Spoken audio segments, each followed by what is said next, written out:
Muy buenos días. Lo he dicho en otra ocasión y creo y lo sostengo. Pienso que la mayoría de los problemas que tenemos el día de hoy entre relaciones humanas es porque no sabemos comunicarnos, no sabemos escuchar. Inmediatamente nos creamos nuestros prejuicios y hacemos acusaciones y juicios en contra de nuestros hermanos sin antes escuchar bien. A los discípulos les pasaba lo mismo con Jesús. Jesús decía algo y ellos inmediatamente se empezaban a hacer ideas, empezaban a formular pensamientos, empezaban a mirarse entre ellos en lugar de prestar atención a lo que Jesús les estaba diciendo. Si eso le pasó a los discípulos con Jesús, imagina qué cosas no podrán suceder entre nosotros. Con mayor razón deberíamos de tratar de irnos más despacio, no sea que terminemos juzgando a Jesús en lugar de escuchar lo que el Señor Jesucristo quiere decirnos. Leamos el Evangelio y seguramente que al meditarlo le prestamos atención y si lo escuchamos, Él nos va a hablar. Porque el problema no es que Él no hable, el problema es que muchas veces nosotros no queremos escucharlo. Dice así: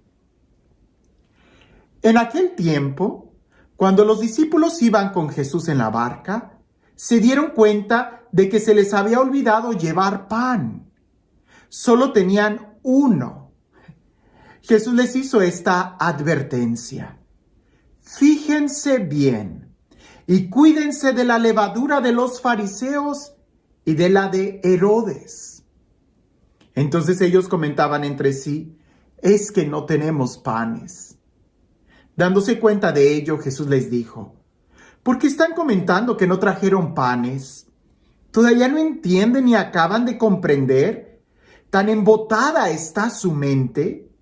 ¿Para qué tienen ustedes ojos si no ven y oídos si no oyen?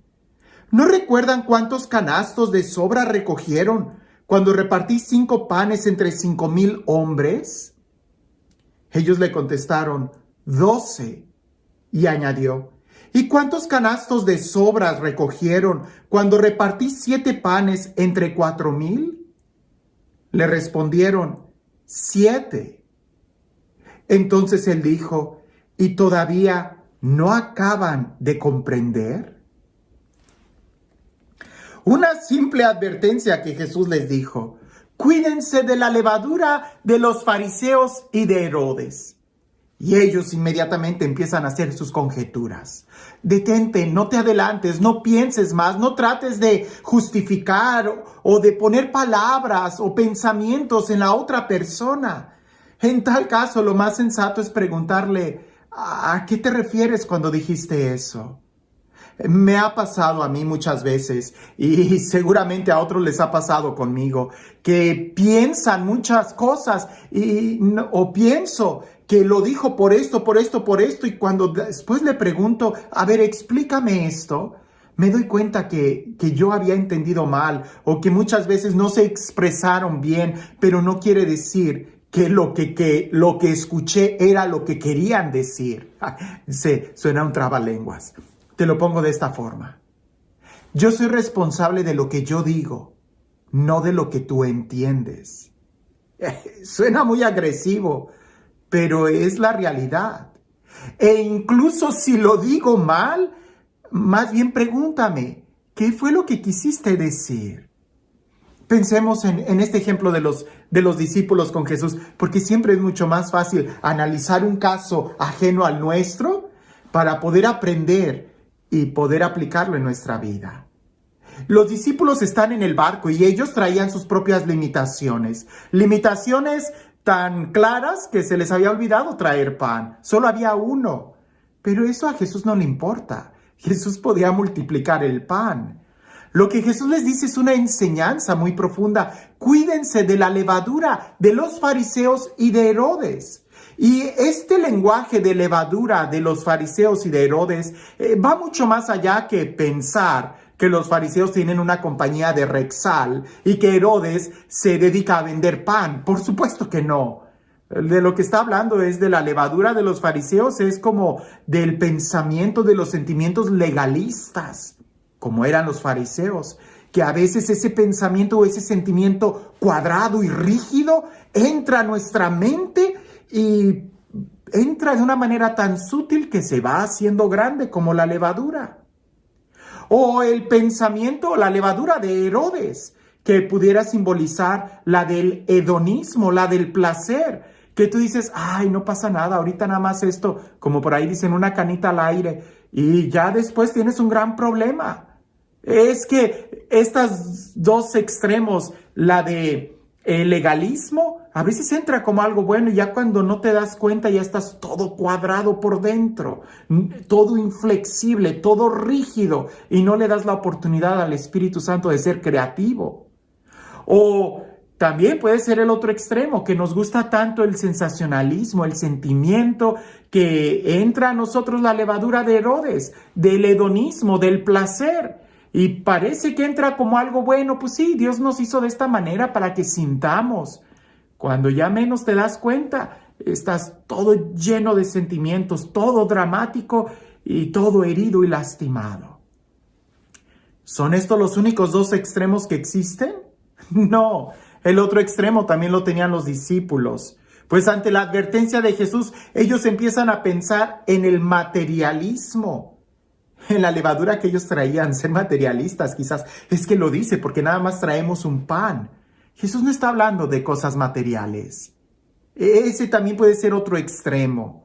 Por supuesto, tenemos que tener el balance y pareciese que en el balance está la virtud, en el equilibrio está la virtud, en la justicia está la virtud. El tener todo en balance. Jesús los regaña y les dice, bueno, que ustedes no estuvieron presentes en la multiplicación de los panes. ¿Cuántos había? ¿Cuántos comieron? ¿Cuánto sobró? ¿Tan embotada está su mente? El centro de la enseñanza de Jesús está en el amor, en la caridad. Lo más importante está en el amor.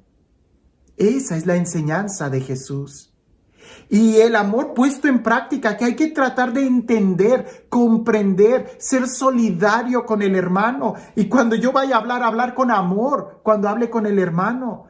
Pero si yo me pongo en mi trinchera, en mi pensamiento, voy a estar en el extremo y voy a caer o en el legalismo, o en el hedonismo, o en el materialismo, o en cualquier otro ismo que nos aísle de acercarme al hermano.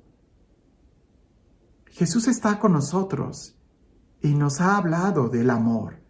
¿Será que nuestra mente está tan embotada que terminamos yéndonos a un extremo en lugar de entender la enseñanza de amar al prójimo así como Él nos ha amado?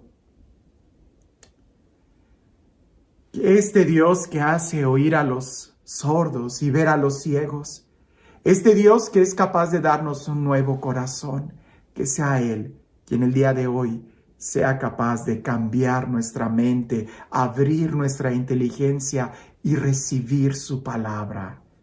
Que sea Él quien el día de hoy nos bendiga. En el nombre del Padre, del Hijo y del Espíritu Santo. Cuentan por ahí que había unos padres de familia que se preocupaban mucho por la educación de sus hijos y les hablaban de muchas maneras que lo más importante era el amor y los trataban de dar con ejemplo y los cuidaban por amor. Pero en una ocasión los llevaron a la playa y estaban jugando los niños en la arena cuando vieron de lejos una mujer un poco descuidada físicamente, jorobada, y estaba agachada levantando cosas de la arena y las ponía en una bolsa. Los papás llamaron a los niños y le dijeron, acérquense, no estén cerca de esa mujer. La mujer, cuando pasó muy cerquita de los niños, los miró, les sonrió, los papás cubrieron a sus niños y la mujer anciana siguió caminando toda jorobada, recogiendo cosas de la arena y poniéndola en una bolsa que ella llevaba. Fue hasta después que se enteraron que la señora lo que hacía era levantar cristales de la arena para que los niños no se fueran a cortar cuando estaban jugando ahí. ¿Cuál era la enseñanza del amor? que los padres estaban diciéndole y enseñando a sus hijos si no eran capaces de entender o preguntar qué era lo que hacía esa señora, que dedicada toda su vida a cuidar a los niños, ya hasta una joroba llevaba encima. No tanto la que traía en la espalda, sino la del juicio que los demás hacían por ella o con ella, por no tratar de entenderla o ayudarla. El amor es lo que hace que tú seas posible de entender a los demás. Y esa mujer anciana tenía mucho amor, porque entendiendo y comprendiendo a los niños, les estaba cuidando la arena para que no se lastimaran. El día de hoy, nosotros amamos tratando de proteger, o somos capaces de darnos a los demás en el amor. El verdadero amor es el que sale de nosotros y nos ayuda a ponernos en los pies del hermano. Que tengas un excelente día.